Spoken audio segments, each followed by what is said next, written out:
Assalamualaikum warahmatullahi wabarakatuh. Shalom, Om Swastiastu, Namo Buddhaya, salam kebajikan bagi kita semua.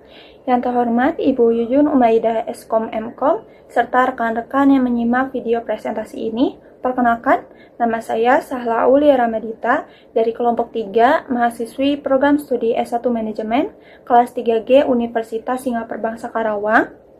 Pada kesempatan kali ini, saya bertugas sebagai moderator yang akan membantu jalannya video presentasi dengan tema peran data science dan kecerdasan buatan dalam bentuk pencapaian MDG di era Society 5.0. Selanjutnya, sebelum memasuki penyampaian materi, berikut adalah anggota kelompok 3. Yang pertama, saya sendiri, Sahla Aulia Ramadita, lalu rekan saya, Yefta Shalom Pasca Tampu Bolon, Zaskia Maharani Eka Putri, dan Talita Neva Tertia.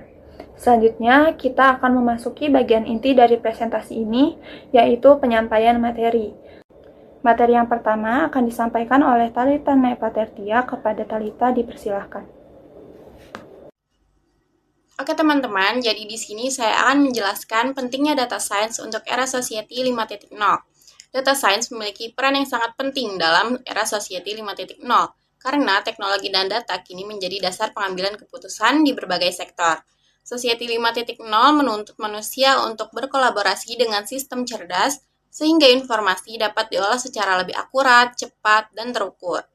Dengan adanya data science, data yang sebelumnya hanya menjadi arsip kini mampu memberikan wawasan strategis yang membantu menyelesaikan masalah sosial seperti transportasi, kesehatan, dan pemerintahan. Untuk contoh penerapan nyatanya dapat kita lihat pada sistem Peduli Lindungi yang digunakan oleh pemerintah selama masa pandemi COVID-19 untuk memetakan zona risiko, memonitor mobilitas masyarakat, dan mendukung distribusi vaksin secara tepat sasaran. Selain itu, layanan seperti Gojek dan Grab menggunakan data science untuk memprediksi permintaan, menentukan rute tercepat, serta menetapkan harga secara otomatis, sehingga layanan menjadi lebih efisien dan sesuai kebutuhan pengguna. Nah, selanjutnya di sini saya akan menjelaskan tugas pokok data science dan teknik pembelajaran. Tugas pokok dalam data science mencakup serangkaian proses mulai dari pengumpulan data, hingga interpretasi hasil untuk mendukung pengambilan keputusan yang lebih tepat. Proses ini diawali dengan pengumpulan dan integrasi data dari berbagai sumber, kemudian dilanjutkan dengan pembersihan data agar terbebas dari kesalahan, duplikasi, dan nilai kosong. Setelah itu dilakukan analisis serta visualisasi untuk memahami pola dan hubungan antar variabel. Tahap berikutnya adalah membangun model machine learning seperti regresi, klasifikasi, atau clustering untuk memprediksi hasil atau mengelompokkan data setelah model dievaluasi dan dinyatakan baik. Teknologi ini dapat digunakan dalam sistem nyata untuk membantu otomasi keputusan. Teknik pembelajaran dalam data science juga berkembang melalui log data pengguna dan algoritma seperti random forest atau K-means yang membantu memprediksi perilaku dan mengelompokkan pengguna untuk menghasilkan solusi yang lebih adaptif. Nah, di sini saya akan menjelaskan artificial intelligence apa aja yang sudah ada di Indonesia. Nah, artificial intelligence ini sudah diterapkan di berbagai sektor di Indonesia dan memberikan dampak yang signifikan pada efisiensi baik dalam layanan publik, kesehatan, transportasi, serta administrasi digital. Nah, perkembangan ini tuh menunjukkan bahwa teknologi cerdas mulai menjadi bagian dari pelayanan masyarakat dan membantu mengurangi pekerjaan manual yang memakan waktu. Nah, contohnya apa aja sih penerapan AI yang ada di Indonesia? Yang pertama kita bisa lihat ada dari Halodoc. Nah, Halodoc ini menggunakan AI melalui chatbot kesehatan yang mampu menjawab pertanyaan medis dasar, membantu mengidentifikasi gejala awal, dan merekomendasikan layanan kesehatan yang sesuai.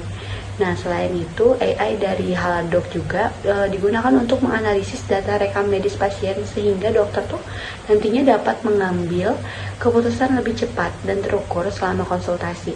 Nah, teknologi ini tuh membantu mempermudah akses layanan kesehatan terutama bagi masyarakat yang mereka tinggalnya jauh dari fasilitas kesehatan.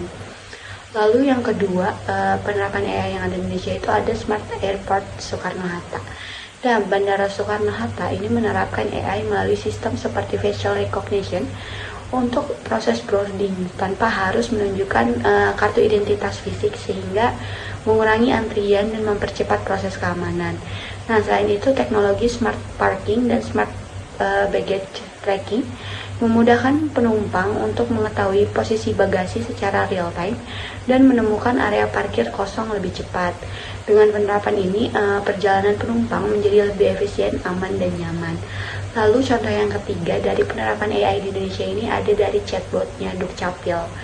Nah, chatbotnya Dukcapil ini memanfaatkan natural language processing atau NLP dan cloud computing untuk melayani pertanyaan administrasi kependudukan seperti pembuatan kartu keluarga, IKTP, hingga pengecekan status dokumen. Sistem ini tuh dapat beroperasi 24 jam sehingga masyarakat tuh tidak lagi harus datang langsung ke kantor atau menunggu jam operasional. Dengan otomatisasi ini, antrian pelayanan publik tuh berkurang dan pegawai dapat fokus menangani kasus yang lebih kompleks.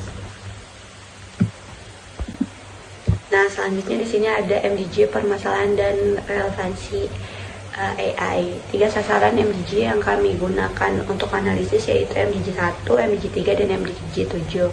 Nah, MDG 1 ini memberantas kemiskinan dan kelaparan ekstrim. Pada MDG 1, permasalahan utama adalah proses pendataan penerima bantuan sosial yang masih menggunakan metode manual sehingga rentan terhadap kesalahan dan ketidaktepatan sasaran. Nah, baik berupa inclusion error, orang yang tidak berhak tetapi menerima bantuan, maupun exclusion error, yaitu orang yang seharusnya menerima tetapi mereka itu malah tidak mendapat bantuan. Nah, kondisi ini tuh menyebabkan distribusi bantuan tersebut menjadi lambat dan tidak optimal dalam mengurangi angka kemiskinan. Lalu di MDG 3, mendorong kesetaraan gender dan pemberdayaan perempuan. Nah, pada MDG 3 ini ketimpangan gender masih terjadi terutama dalam akses perempuan terhadap pendidikan, pelatihan keterampilan, dan peluang kerja. Banyak perempuan, khususnya di daerah terpencil atau dengan keterbatasan mobilitas, belum memiliki kesempatan yang sama untuk mengembangkan kemampuan digital yang semakin dibutuhkan pada era Society 5.0 ini. Kurangnya media pembelajaran yang fleksibel dan terpersonalisasi juga menjadi hambatan bagi peningkatan kualitas sumber daya perempuan. Nah, yang ketiga, contohnya ada yang kami gunakan yaitu MDG 7, yaitu memastikan kelestarian lingkungan. Nah, pada MDG 7 ini tantangan terbesar adalah peningkatan volume sampah yang tidak seimbang dengan kapasitas pengelolaan yang ada. Rendahnya kesadaran masyarakat dalam memilah sampah membuat sebagian besar limbah bercampur dan sulit didaur ulang. Selain itu, proses pemantauan kondisi lingkungan tuh masih terbatas sehingga penumpukan sampah sering terlambat ditangani dan menimbulkan dampak lingkungan yang lebih luas seperti pencemaran air, bau, tidak sedap, dan resiko kesehatan masyarakat. Sekian penyampaian dari saya kembalikan kepada moderator. Jadi di sini saya akan menjelaskan solusi AI dengan pendekatan PEAS. Solusi berbasis AI dapat dirancang menggunakan kerangka PEAS. P itu untuk performance measure, E itu untuk environment, A itu untuk actuator, S itu untuk sensor. Yang pertama kita memilih MDG 1, optimalisasi bantuan sosial tepat sasaran. Di sini P-nya itu akurasi identitas rumah tangga miskin, penurunan kesalahan distribusi bantuan, dan peningkatan efisiensi verifikasi data. Lalu E-nya data kependudukan atau Dukcapil, DTKS, riwayat ekonomi, dan regulasi perlindungan data. Di sini A-nya rekomendasi penerimaan bantuan secara otomatis, notifikasi ke dinas sosial, dan pembaruan status bantuan berbasis skor kerentanan. Lalu yang terakhir S, data lokasi, riwayat bantuan sebelumnya, laporan masyarakat, dan hasil analisis kondisi sosial ekonomi. Lalu MDG yang kita pilih kedua itu ada MDG 3, yaitu platform pembelajaran adaptif untuk perempuan. P-nya di sini meningkatkan jumlah peserta perempuan, tingkat kelulusan modul digital, serta meningkatkan keterampilan digital yang terukur. E-nya, platform e-learning, akses internet, profil penggunaan perempuan, serta lingkungan sosial yang mendukung inklusi digital. Lalu A-nya, sistem rekomendasi kursus berbasis AI, penyesuaian materi pembelajaran, sertifikat digital otomatis, dan notifikasi belajar. Lalu yang terakhir S-nya, data aktivitas belajar, nilai evaluasi, prevensi materi, dan umpan balik pengguna setelah pelatihan. Lalu yang terakhir, MDG terakhir, kita memilih MDG 7, yaitu sistem pemantauan sampah berbasis IoT. Yang P-nya itu penurunan volume sampah yang masuk TPA, meningkatkan tingkat pemilahan sampah, serta kurangnya titik penumpukan limbah. E-nya area publik seperti taman, sungai, pemukiman, tempat sampah kota, dan sistem waste management pemerintah. A-nya notifikasi edukasi kepada masyarakat, pelaporan otomatis kepada petugas kebersihan, dan rekomendasi jalur pengangkutan sampah. Lalu yang terakhir S-nya sensor IoT pada smart bin, kamera pemantau data GPS lokasi sampah, dan input foto dari warga melalui aplikasi. Baik, izinkan saya menjelaskan kesimpulan dari materi yang telah kita bahas.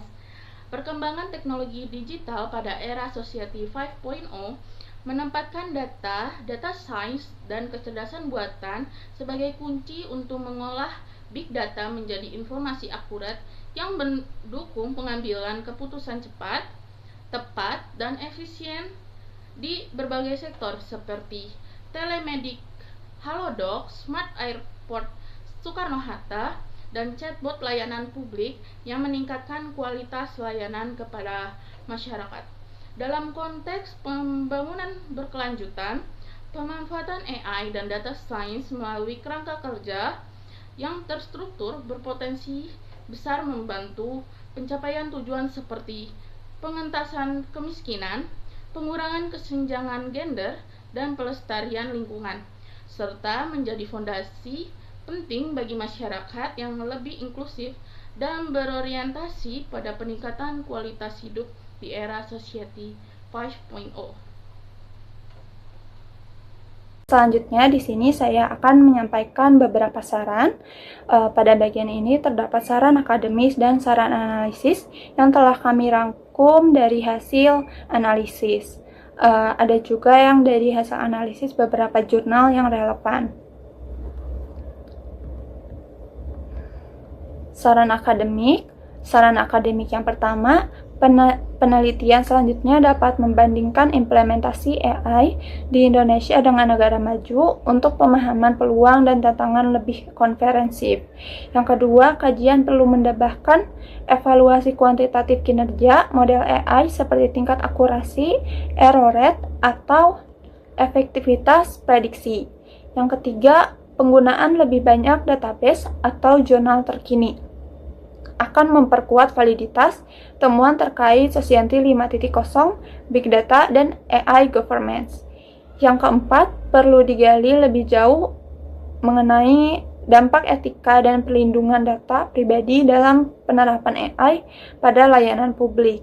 Selanjutnya, saran kritis yang pertama, pemerintah perlu mempercepat regulasi dan tata kelola AI yang lebih ketat untuk mengurangi resiko bias algoritma, kebocoran data, dan penyalahgunaan informasi.